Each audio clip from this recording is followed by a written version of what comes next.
C'est une avancée dans la reconnaissance du fait nucléaire en Polynésie. Elle a été annoncée en 2021 au Fénois par le président Emmanuel Macron, l'ouverture anticipée des archives nucléaires. Et pour la première fois, les services de l'État ont accepté d'ouvrir leurs portes à nos correspondants sur place, Julien Sartre et Nathalie Tissot. Nous sommes au château de Vincennes, à l'entrée de Paris. C'est là que sont conservées les archives nucléaires, les documents produits par l'administration, le Centre d'expérimentation du Pacifique, le fameux CEP.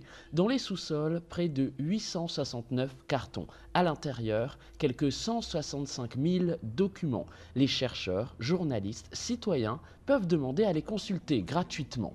Sur le site de Vincennes, on conserve du coup à la fois des documents qui sont librement communicables et des documents qui sont sous dérogation. C'est-à-dire, donc on est à peu près sur du 60% pour les dérogations et 40% grosso modo sur les librement communicables. Parmi ces documents, des rapports, des synthèses, des cartes ou encore ces photos. Elles ont été prises le 20 juillet 1966, 2 semaines après les premiers essais au nord de l'atoll de Mururoa. Les documents accessibles ont fait l'objet d'un tri. En ont été expurgées uniquement les informations sensibles relevant du processus de fabrication d'une bombe nucléaire.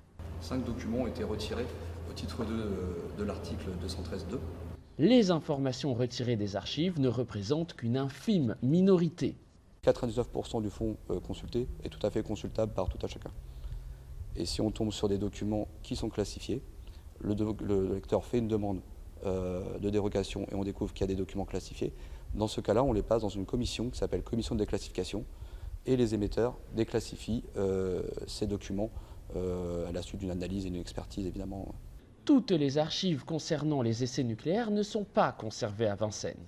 Une partie est encore aux mains des administrations elles-mêmes lorsqu'elles sont susceptibles d'être utilisées lors d'une procédure judiciaire. Quand il s'agit d'indemnisation des victimes des essais, c'est un cas particulier. Les familles de victimes ou les victimes d'essais nucléaires ne s'adressent pas directement au service historique de la Défense. Ils formulent leur demande auprès du comité d'indemnisation des victimes des essais nucléaires, le CIVEN, qui dispose de ses propres procédures. Et le CIVEN, ponctuellement, peut être amené à formuler des demandes auprès du service historique de la Défense pour des compléments d'information. Le travail commencé après les annonces présidentielles en 2021 touche à sa fin.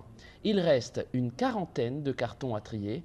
Il devrait l'être d'ici la fin 2024.